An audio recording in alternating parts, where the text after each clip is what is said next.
Bienvenue à vous, chers auditeurs et auditrices, dans cette nouvelle série de vidéos, un univers de constellations dédié aux multiples univers de la constellation systémique, souvent appelée constellation familiale. Alors aujourd'hui, je suis super heureuse d'accueillir Patricia Bonneville pour notre toute première interview de cette série, dont le thème est les constellations familiales et la vie intra-utérine.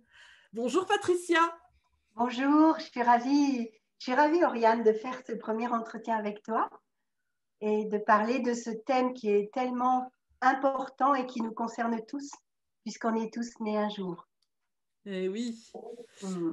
Waouh. Alors, avant d'aller plus loin avec Patricia, permettez-moi de me présenter brièvement. Je suis Oriane Cormand, fondatrice de l'Académie du coaching relationnel systémique, où nous proposons une formation en ligne aux constellations systémiques. Et je pratique les constellations systémiques depuis 2003, que ce soit avec des groupes ou en individuel, et je forme en ligne des praticiens depuis 2017. Alors, le but de cette série d'interviews est de vous faire connaître les nombreuses manières de faire des constellations systémiques, de vous inspirer si vous êtes vous-même praticien ou praticienne en constellation, ou pourquoi pas de vous donner envie de passer le cap en réservant une séance découverte, ou de vous fermer à cette méthode puissante tout en restant douce et respectueuse. Pour ceux et celles qui ne savent pas du tout de quoi il s'agit, le processus des constellations systémiques des familles et des organisations a été créé par Bert Hellinger dans les années 90, dans les années 90 pour mes amis belges et suisses. Cette approche d'accompagnement des systèmes a depuis essaimé partout dans le monde et a inspiré de nombreux praticiens et praticiennes. Alors Patricia, dis-nous qui es-tu et d'où viens-tu? Alors moi, je viens de France. Je me suis installée à Paris pendant 30 ans où j'ai travaillé en tant que fonctionnaire au ministère des Finances. Et durant tout ce temps où j'étais plutôt dans une cage dorée, mais où j'étais pas vraiment dans ma mission de vie, j'ai j'ai pris du temps pour me former, j'ai pris du temps pour ce qui m'émerveillait. Et ce qui m'émerveillait, c'était l'être humain, comprendre l'être humain. Et donc, pendant 30 ans, j'ai fait un long travail sur moi pour guérir mes blessures de ma personnalité. J'ai fait aussi un travail pour communiquer mieux. J'ai fait toute la formation ESPER de Jacques Salomé et puis de la communication non violente. J'ai travaillé en PNL, en analyse transactionnelle. Enfin bref, j'ai essayé de faire le tour de toutes les méthodes qui pouvaient être développantes et dépouillantes aussi pour l'humain, pour me permettre d'abord d'être bien dans ma vie, d'aller bien et de pouvoir ensuite accompagner les autres. Et puis, qu'est-ce qui a fait que j'ai fait ce saut quantique de quitter cette sécurité de la fonction publique? Eh bien, c'est que je me suis plus du tout sentie en cohérence à un moment donné avec mes valeurs profondes et que j'avais trouvé suffisamment de sécurité à l'intérieur pour pouvoir faire le saut. Et puisqu'on va parler aujourd'hui des constellations prénatales, eh bien, les constellations en général, ont été un facteur pour moi de très grande évolution. Ça m'a permis de sortir des loyautés familiales et de pouvoir oser aller dans ma vie et faire ce qui était juste et bon pour moi. Moi pour moi. Et donc, oui, je pense qu'il faut être égoïste pour pouvoir avancer parce que tant qu'on ne sait pas s'occuper de soi, on ne peut pas prétendre s'occuper d'un autre. Et donc, dans ce travail de systémique, après m'être formée en analyse transactionnelle, j'ai vu les modèles parentaux, adultes, enfants, parents. Et puis après, je me suis formée en Gestalt thérapie, qui est une thérapie de la forme, une thérapie qui permet de donner de la forme à son existence. Et puis, dans ce même moment, c'est-à-dire en 2000, j'ai découvert les constellations familiales. Et là, ça a été un switch énorme pour moi. Ce jour-là, où j'ai découvert ça, mon cœur s'est ouvert et j'ai compris que je pouvais juger personne parce que chacun portait tellement lourd sur ses épaules et faisait tellement de son mieux qu'on peut pas, on peut plus juger quand on voit ça, vraiment, depuis l'espace du cœur. Et donc ce jour-là, vraiment, je n'ai pas constellé pour moi, mais j'ai travaillé pour représenter la mère dans une famille, la fille dans une famille, la femme dans une autre famille et la grand-mère. Et donc, ce week-end-là, j'ai travaillé sur tous les archétypes du féminin et ça a bien sûr fait écho avec mon arbre à moi. Ça a quelque part révélé beaucoup de choses de mon histoire de femme dans mes lignées, de maltraitance, de souillure, de plein de choses que je portais, mais qui n'étaient pas à moi. Et donc, je me suis formée. La première fois que j'ai découvert ça, c'était avec Oriya Boukerma, qui est une thérapeute à Paris. Et elle faisait une petite formation. Donc, je me suis dit, oui, je vais faire cette formation. Et comme cette formation n'était pas suffisamment structurée pour moi, j'ai fait ensuite la formation avec Lien Psy, où j'ai maintenant la certification, où je fais partie de la Fédération française des constellateurs systémiques, où on se réunit régulièrement pour avoir des soutiens et aussi des groupes de pairs, et où je maintiens un niveau de travail qui est toujours à la pointe parce que je me forme tout le temps, en fait. Et donc, les constellations prénatales, c'est vraiment arrivé dans le cadre de cette formation que je les ai découvertes. Et j'ai fait ma première constellation prénatale. Et là, ça a été une révélation dans ma vie. Voilà. Mais j'en parlerai peut-être après, si tu veux, plus précisément. Oui. Ben, déjà, je trouve que c'est assez extraordinaire ton cheminement et que tu sois passé de la Gestalt vers les constellations parce que ben, moi, quand je présente les constellations, je dis qu'il y a des liens avec ces approches comme le psychodrame, la Gestalt, l'analyse transactionnelle, la PNL, tout ça, c'est, je dirais ça, les constellations systémiques des familles, des organisations plongent leurs racines dans tout Oui. Ce Tous terreau. ces supports humanistes, en fait, qui se sont développés après-guerre, où on a considéré qu'après la guerre, ben, finalement, il n'y avait pas que du mauvais dans l'homme. Et on a pu voir qu'il y avait aussi du bon. Et comment je fais le choix d'aller vers le bon, de nourrir le bon dans ma vie, en fait. Et de voir qu'il n'y a pas que du moche. Ah oui. Et Oui. puis alors, j'aime beaucoup aussi ce que tu dis. Ah oui, il faut être égoïste. Ben, je pense que c'est vraiment la clé pour pouvoir accompagner d'autres personnes, c'est de savoir prendre soin de soi pour ne pas utiliser nos clients pour nous soigner. Exactement, exactement. Exactement. Et je vois aussi que souvent, les gens qui viennent à moi viennent au même niveau de conscience que moi. C'est-à-dire que j'attire les gens que je vibre finalement. Et donc, si je ne vibre pas à mon plus haut niveau de conscience, ben, je ne vais pas pouvoir leur offrir le meilleur de moi. Je ne vais pas pouvoir leur offrir la qualité à laquelle vraiment j'aspire offrir. Parce que c'est contribuer qui me fait du sens à ma vie. C'est ça qui me nourrit. Ah oui, c'est super. Et aussi, j'ai trouvé fantastique ce que tu as partagé pour ta première expérience en constellation où tu as été représentante. Moi, je dis toujours à mes participants, à mes étudiants, que, que simplement représenter, c'est déjà une étape de guérison. Déjà, être témoin des constellations a déjà un impact de guérison en soi, puisque ça réveille des mémoires et ça permet de laisser partir. Et puis, le fait de représenter, je trouve que c'est très, très puissant et très profond aussi. Et que on peut guérir et laisser partir des cuirasses, des carapaces, des loyautés qui ne nous appartiennent pas, etc. Et on peut les laisser partir vraiment de manière très douce.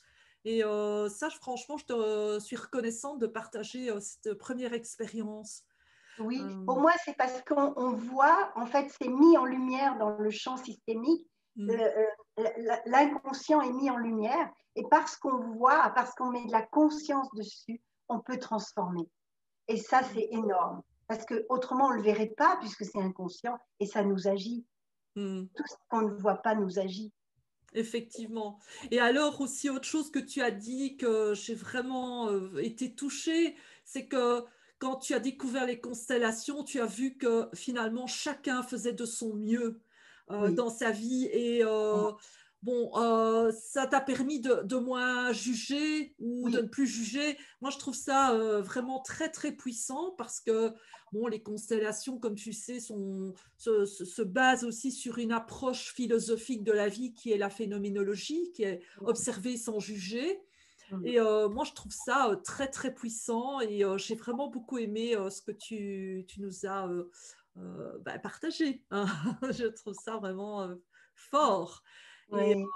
Ça a été hmm, très fort pour moi. Ça a été vraiment un révélateur dans ma vie. Ça m'a permis de guérir avec mes parents, de comprendre qu'ils m'avaient donné la vie et que je pouvais juste dire merci pour ça, même si tout ce qu'ils n'avaient pas pu faire, ni voulu faire, ni su faire, et ben voilà, parce qu'ils avaient leur histoire et hmm, qu'ils avaient aussi leur pattern et qu'ils avaient leurs limitations et qu'aujourd'hui, j'avais plus vraiment à être ingrate par rapport à ça, mais que j'avais à remercier puisque cette vie que j'ai me permet de m'émerveiller et me permet de me déployer. Et donc, c'est grâce à qui? C'est grâce à eux deux. Et oui. donc, voilà. Et le jour où j'ai pu dire merci à mes parents, ma vie a changé. Waouh! Oui, ouais. Franchement, là, tu touches à un des points vraiment essentiels de la projet Constellation.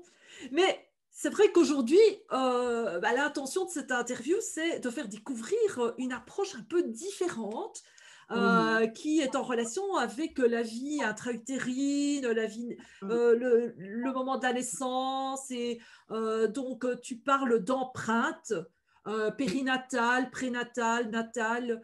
Peux-tu nous en dire un peu plus à ce sujet? Oui, bien sûr. Donc, en fait, les constellations prénatales, elles vont nous permettre de revivre tout ce qui s'est passé dans la gestation, c'est-à-dire depuis l'étincelle de vie qui nous a conçus, qui est bien sûr une étincelle d'amour, jusqu'à la naissance et comment on est accueilli au moment où on est.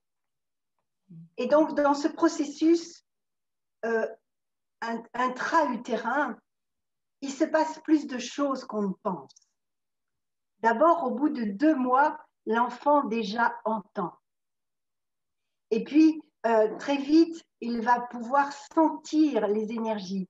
Il ne peut pas, son appréhension de la vie et une interprétation, parce qu'il n'a pas du tout de référence, mais cette interprétation va faire des marqueurs en lui, dans ses tissus. Et ces marqueurs, en fait, ils vont amener des croyances qui vont s'installer. Et si on ne va pas voir dans un travail comme constellation, on ne saura jamais que ça vient de là, le problème. Hmm. Alors, quand je parle d'empreinte, c'est ça. C'est-à-dire que si euh, dans le ventre de maman, il y avait un jumeau avec moi qui est descendu en même temps, mais qui est reparti, ça a été un gros choc pour moi. Et on ne le sait pas. On ne le sait pas parce que souvent la mère perd du sang, mais elle ne sait pas qu'elle a 2 enfants. Et donc, il y en a un qui repart, mais celui qui reste a comme un manque à côté de lui. Hmm. Et en fait, la perte d'un jumeau, ça va amener une grande souffrance périnatale qu'on ne mesure pas toujours. Et parce que selon les travaux de Claude Imbert, qui est une spécialiste dans le périnatal, elle dit que 20% des enfants arrivent avec des jumeaux, peut-être même Hmm. plus.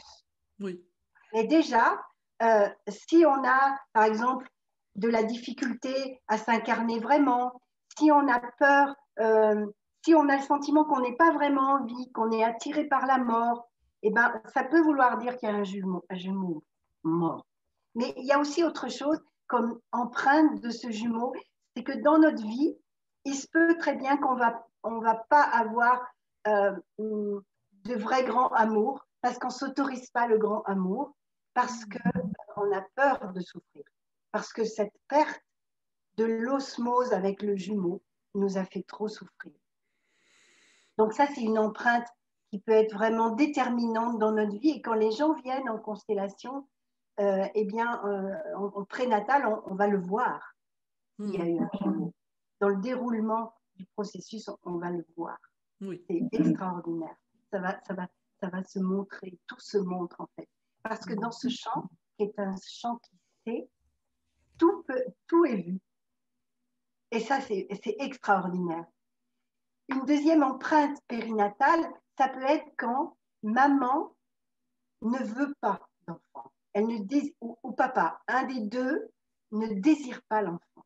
Alors, il va y avoir chez l'enfant un ressenti de ça, et comme si une dévalorisation, comme s'il n'était pas aimable, et ça va amener de la culpabilité. Et beaucoup de gens qui ont des culpabilités qui ne savent pas expliquer, peut venir de ça, ça peut venir. Donc, une autre empreinte périnatale, c'est quand, consciemment ou inconsciemment, les parents désirent une fille et qu'il arrive un garçon. Parce que maintenant, on le sait au bout de 3 mois. Donc, si par exemple, inconsciemment, les parents avaient envie d'une petite fille et que c'est un garçon qui arrive, l'enfant va le sentir. Parce qu'on n'est pas que... on est un ensemble de corps, même tout petit, et dans le ventre de la mère, on sent tout. Et donc, l'enfant va le sentir et ça va faire une empreinte. Une empreinte qui va amener dans son énergie à l'enfant, ça va amener une sensation de vouloir faire comme si c'était une fille, de ressembler à une fille pour entrer dans le désir du parent ou des parents. Et donc, il ne va pas vraiment vivre sa vie, il va se suradapter au désir. Et puis, il y a autre chose, c'est quand un enfant naît après un avortement, que la maman a fait l'avortement, mais que ce n'est pas vraiment digéré parce que ce n'est pas rien d'avorter, eh bien, cet enfant qu'on dit de remplacement va porter le poids de cette culpabilité de la mère. Et ça va créer une empreinte. Même dans le ventre, il va le sentir. Ah oui. Donc ça, c'est toutes les empreintes périnatales. Waouh. Il y a aussi les empreintes quand on arrive, on sort du milieu intérieur, où on est super protégé, dans une osmose, dans de l'eau, où on sort, où c'est violent quand on nous tire dessus, tout le corps est meurtri, et on le revit dans le processus de constellation prénatale.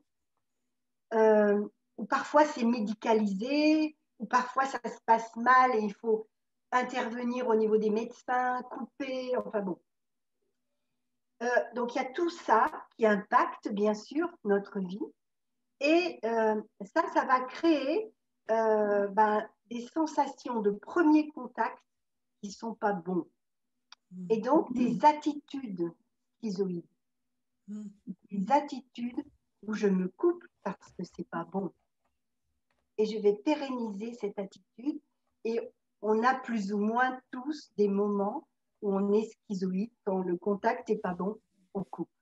Et ça vient de là. Ça vient de ce premier mouvement dans la vie où déjà on respire alors que dans le ventre, on ne respire pas. Hein. C'est juste on habitue les poumons à avoir de l'eau. Et donc, c'est tout un milieu particulier.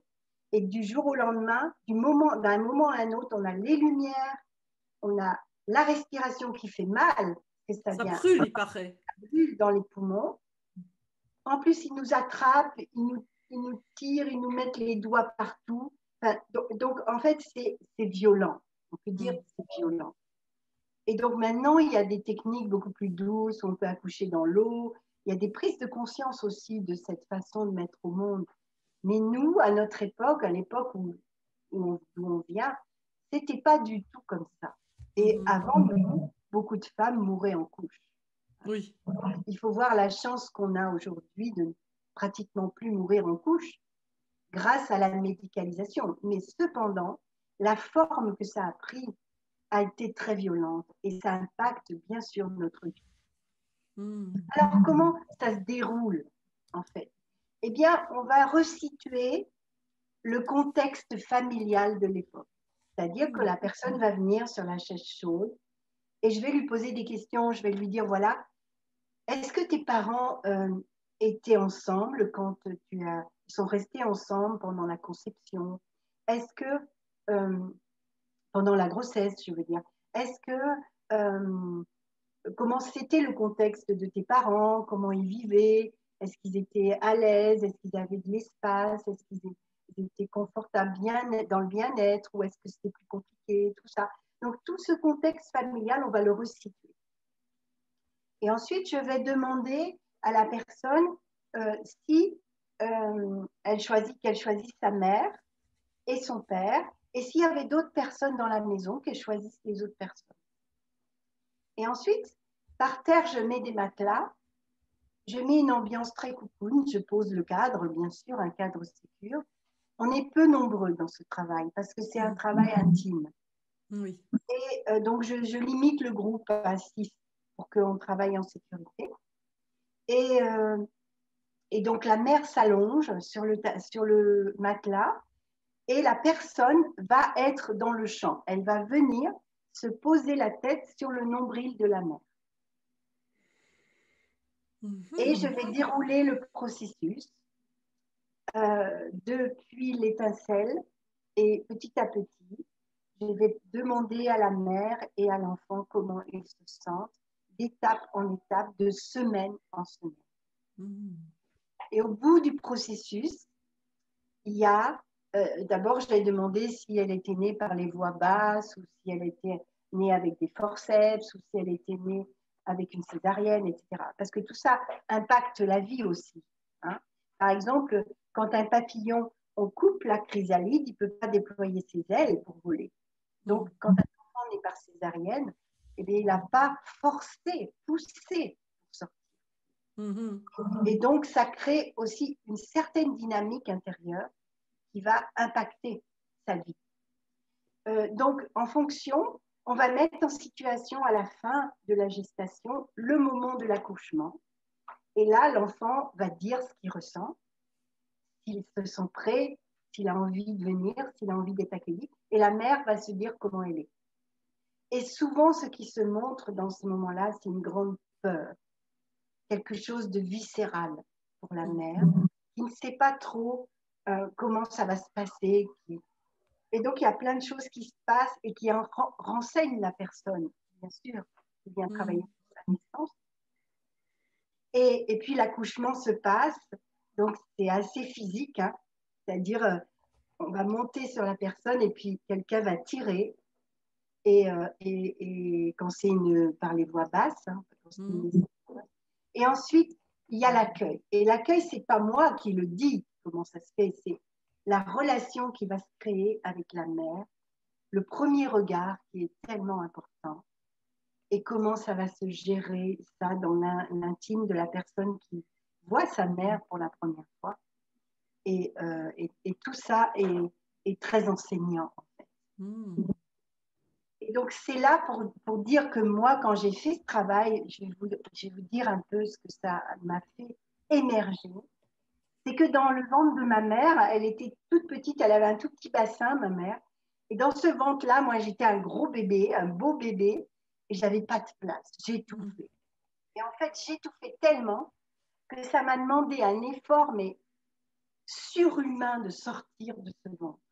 Quelque chose où je sortais, où je réussissais à sortir, où je mourais. Oui. Et j'ai vécu ça dans le travail de prénatal que j'ai fait. C'est-à-dire que j'étouffais tellement que ça allait me tuer, en fait. Ah oui. Et j'ai compris pourquoi toute ma vie, j'ai passé à faire. J'ai tout fait. Ah oui. Je l'ai fait, parce que sinon, je mourrais. Et quand j'ai compris ça, ça a fait un tel switch dans ma vie. C'est-à-dire que ça m'a fait prendre conscience que aujourd'hui, je peux ne rien faire sans mourir. Je peux être simplement. Et tu vois combien c'est différent d'être et de faire. Parce que si je fais et que ça part de la personnalité, de l'ego pour avoir, c'est pas la même dynamique que si ça part de l'être, le faire. Et donc, ça m'a mis en position de revoir toutes mes manières de fonctionner dans tous les domaines de ma vie. Et ça a été énorme. Ça a complètement révolutionné ma vie. Je Ah peux le oui. dire comme ça. C'est pour Hmm. ça que je trouve ce travail tellement puissant. C'est inimaginable. C'est magnifique. Ça a été vraiment Wow. une prise de conscience énorme, énorme, énorme, et qui a beaucoup amené de changements concrets dans mon Hmm. quotidien. Oui, parce que j'ai plus peur aujourd'hui de, de ne rien faire. Et au Hmm. contraire, je trouve que c'est dans ce non-faire, dans cette être-té, que que se mature le meilleur, que se mature le plus, la quintessence de ce que je peux offrir.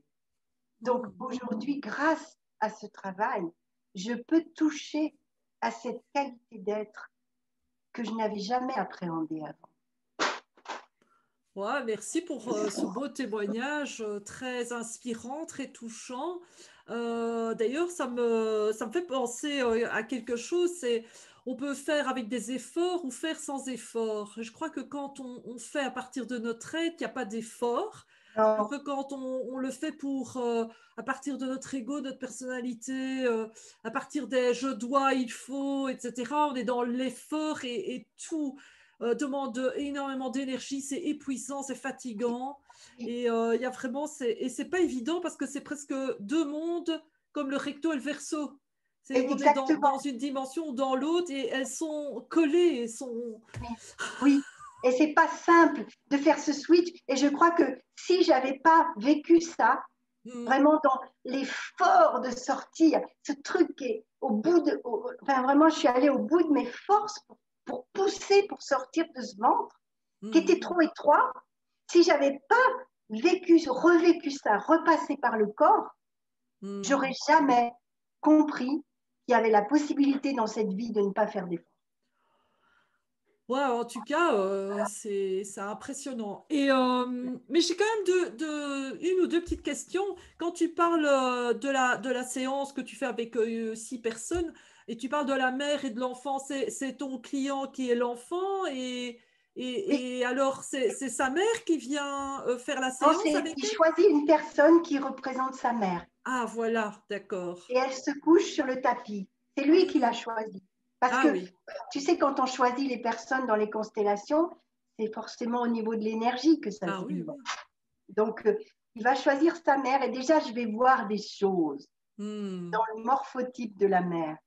Je vais hmm. voir des choses, C'est mais ça. je ne dis rien, bien sûr. Je Mhm, laisse faire le mouvement. Je ne fais que dérouler mon processus. Mais ça hmm. suffit parce que ce processus-là, il est tellement puissant qu'il va forcément révéler ce que l'inconscient est prêt à voir. Oui, et puis c'est pas trop bon, enfin selon moi, de trop interpréter parce que l'interprétation, d'abord, c'est à l'encontre de l'esprit de la phénoménologie, Tout à fait. puisque c'est simplement être là et observer sans discriminer, sans rien faire, c'est juste là, ah, c'est comme ça, c'est là, c'est ainsi.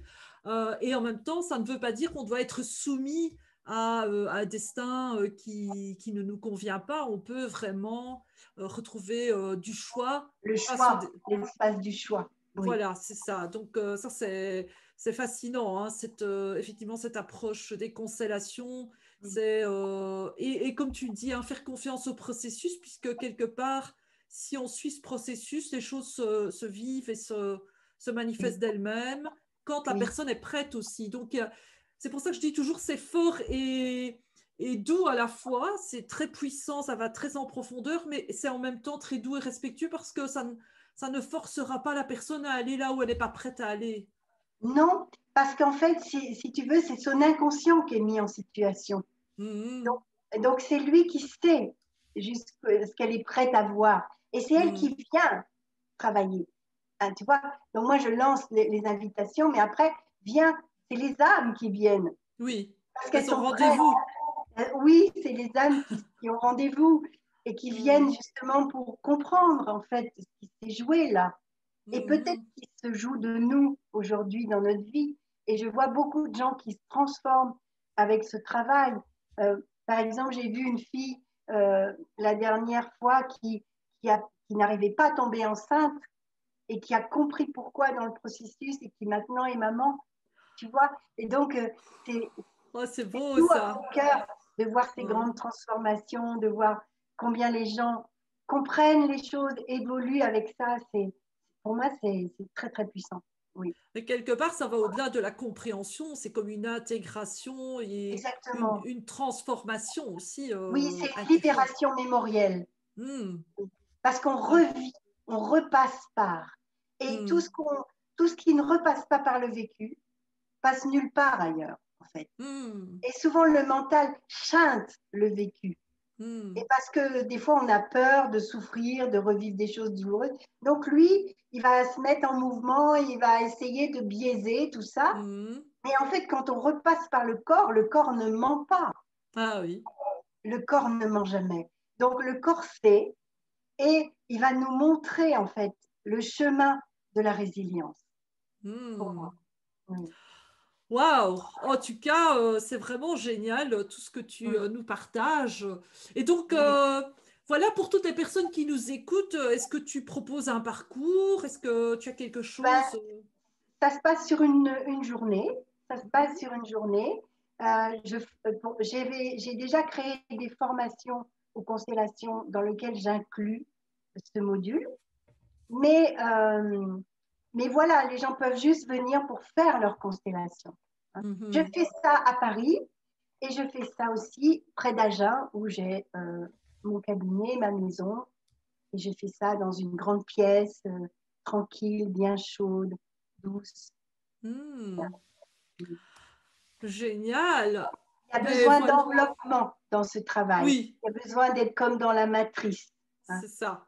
Et donc, Oui, c'est bon d'être dans un lieu calme, oui, protégé, près de la nature. oui, oui, oui, Et puis de pouvoir se déposer pendant une journée, c'est important. Ça se fait pas en 2 heures de temps non, non, entre un café et un rendez-vous, mais c'est un moment où on s'arrête. C'est une sorte de retraite quelque part. exactement. Et puis à la fin du travail, il y a un temps d'intégration où les personnes reviennent sur leur chaise et où je prends ce temps pour laisser intégrer ce qui s'est vécu, même pour ceux qui sont restés sur la chaise, parce que ça a pu Mm. éveiller aussi des choses pour eux. Et donc, puisque ensemble, quand on est dans une constellation, on est un système, Ben oui, on forme un système. oui, Et donc, on est en lien les uns avec les autres. tout à Et on est fait. tous reliés. Et donc, dans ce moment d'intégration, il peut y avoir des pleurs qui arrivent, il peut y avoir vraiment des belles choses qui arrivent aussi. Mm. Et ensuite, on fait une pause. Puis ensuite, on va travailler sur une deuxième personne. Et Mm. puis, plus deux, trois, peut-être quatre dans la journée, pas plus. Oui, ben oui, parce que ça prend au moins 1 heure chaque fois, j'imagine. Même, disons, 1 heure et demie selon Oui. les cas. Parce que je ne sais Mhm. pas ce qui va se montrer. Parfois, les mères ont voulu avorter pendant donc ça a généré beaucoup de difficultés chez l'enfant qui s'est senti vraiment en grande détresse. Il faut Mm. prendre le temps d'apaiser tout ça. Mm. C'est pas rien. Tout à fait. Oui. Eh bien, franchement, un tout grand merci, Patricia, pour avoir accepté de nous partager ce qui fait chanter ta vie. Et Oui, avec moi, je veux joie. dire que ça a été un grand plaisir, en tout cas, de t'avoir comme première à interviewer dans cette série Un univers de constellations. Moi, ce que j'ai envie de dire à toutes les personnes qui sont en train d'écouter, de visionner cette vidéo, eh bien, c'est si vous souhaitez prendre contact avec Patricia, eh bien, il suffit de regarder ici sous la vidéo et vous allez voir le site de Patricia qui est www.plusdebienêtre.com. Et sur ce site, vous allez trouver plein de choses. Hein. Il y a tous tes ateliers, tes séances individuelles, il y a même plein de vidéos. Et donc, il y a moyen d'avoir une vue complète de tout ce que tu fais, hein, parce que tu fais vraiment beaucoup de choses, hein, des cercles pour les Oui, femmes, des bijoux, des mandalas. oui. Parce qu'en fait, pour moi, si tu veux, l'être humain, c'est pas des petits morceaux coupés, c'est Mhm, holistique. Et donc, mm, moi, je me suis formée en psychothérapie, mais je ne me prétends pas psychothérapeute parce que mon approche est holistique. Elle va au-delà de la psychologie. Je vais travailler sur le plan physique, sur le plan énergétique, sur le plan émotionnel, sur le plan mental, sur le plan spirituel, sur le plan transgénérationnel et sur le plan multidimensionnel, parce que pour moi, on est des êtres divins qui font l'expérience de l'incarnation sur Terre. Donc, dans cette énergie-là, il y a plein d'éléments de conscience qu'on peut aussi ouvrir à notre conscience et élargir pour pouvoir avoir une approche globale de qui on est en vérité. Eh bien, j'ai presque envie d'aller faire une journée avec toi. Avec joie. Alors que je suis moi-même dans les constellations depuis des années, comme quoi c'est sans fin. Alors, oui, c'est sans fin. Oui, et si tu avais quelque chose que tu aimerais te dire ou une sorte de, peut-être pas un conseil, mais voilà, un message que tu aimerais transmettre à nos auditeurs et téléspectateurs, ce serait quoi pour que tu Ce serait peut-être que, en fait, tout ce temps qu'on passe à prendre du temps à se connaître, pour moi, c'est la priorité de notre vie. Parce que si je ne me connais pas, je ne vais pas pouvoir offrir à l'autre cette qualité de qui je suis. Je vais lui offrir mes manques, je vais lui offrir mes blessures, je vais lui offrir mes souffrances. Mais est-ce que c'est ça me rendre la vie belle?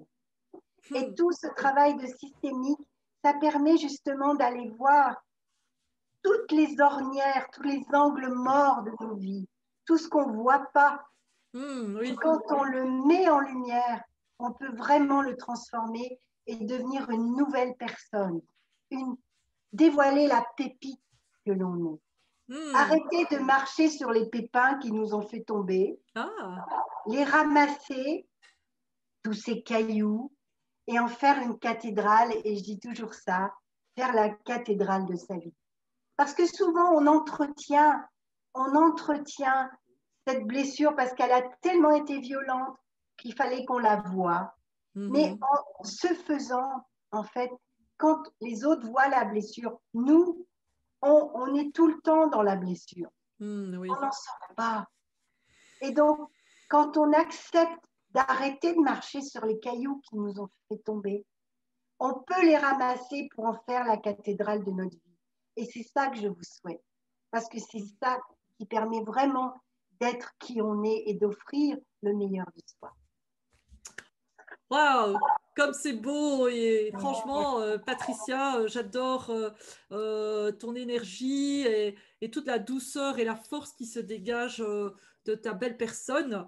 Et voilà, je voudrais te dire un grand merci. J'espère en tout cas que vous tous et toutes qui nous suivez êtes en train d'apprécier cette vidéo, que ça vous inspire. Et d'ailleurs, j'en profite pour vous inviter à vous abonner à cette chaîne YouTube et à activer la petite cloche pour être informé des nouveautés publiées et surtout à partager ces vidéos avec ses amis, avec vos amis. Pourquoi? Parce que cela va peut-être inspirer quelqu'un qui est en souffrance et lui amener une information que cette personne recherche. Et donc, si vous le faites, à la limite, vous ne le faites pas pour Patricia, vous ne le faites pas pour moi, mais vous le faites pour cette personne. C'est ce que j'aime dire, quand on partage, c'est pas pour nous encenser, nous qui avons fait le chemin, bon, et qu'il n'est toujours pas terminé aussi, il faut quand même savoir que quelque part, tant qu'on est vivant, le chemin n'est pas fini. On est toujours en chemin.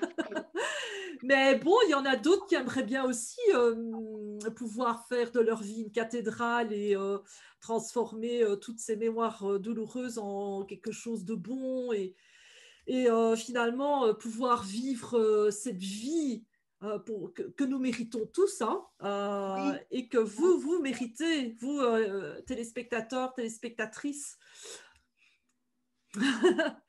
Alors, sur ce, que dire d'autre à part se dire au revoir? Merci Oriane pour m'avoir permis de partager ça qui est tellement précieux pour mon cœur.